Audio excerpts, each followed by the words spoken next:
Another thing that I miss from older MapleStory are party quests. So like I mentioned, party play and party quests in today's MapleStory is pretty much dead, but it was popping back then. I remember like spending a lot of time doing Turning City PQ.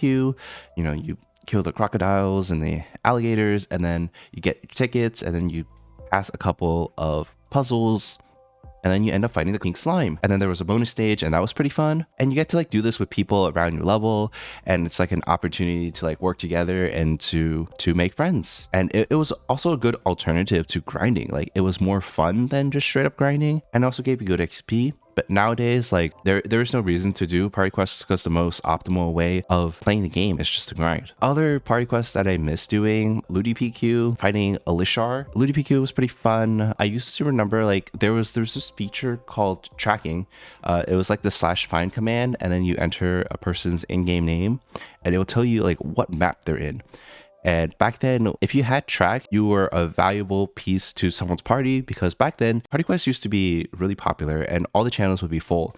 So sometimes you would have to like, multiple parties would have to fight to get into a party quest. Knowing that like what stage someone is in the party quest gives your party an advantage to enter party quests. And if they're at like the bonus stage, that's when you and your party can enter the party quest. So people used to like join parties and say that they have track.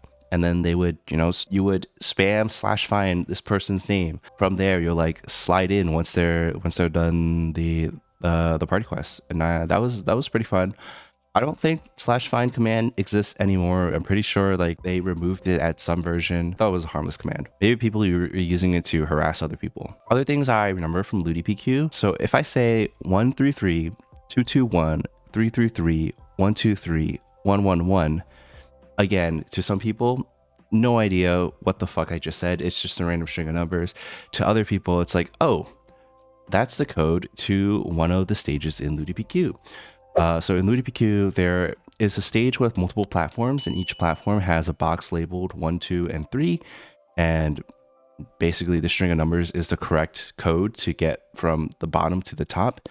And if you enter a wrong number at any point, it'll send you back to the bottom. And yeah, I don't know, for some reason I just never forgot this random string of numbers till this day. And like I feel like the last time I did Ludi PQ was like 10 or 15 years ago, but I still remember this random string of numbers. There was also another infamous stage in Ludi PQ, which was, I think it was stage 8, another box combination stage. So this time you had 9 boxes laid out in rows. Players had to stand on the boxes, and you had to find the right combination to unlock the stage, basically. And at the time, there were like multiple prominent styles of figuring out what is the best way to complete this stage, which I thought was pretty cool. There were some regional differences. So in GMS, the GMS style was to do a left to right brute force method, where the last player on the last platform would jump from, let's say, like number 5 to number 6 to number 7 to number 8 to number 9, and then player 4 would jump to 5, and player 5 would then go to 6, and so on and so forth. That method was all right, but it took a bit longer because it required a lot more people to move from box to box. There was another prominent style called JMS style. I can't really explain the method that properly, but it had a lot more up and down and diagonal movements, and it was supposedly better because 1, traversing the boxes was a lot easier doing the JMS method, and 2, it required less people in your party to move, so that was just more efficient. I believe it's like, instead of doing the traditional 1, 2, 3, 4, 5,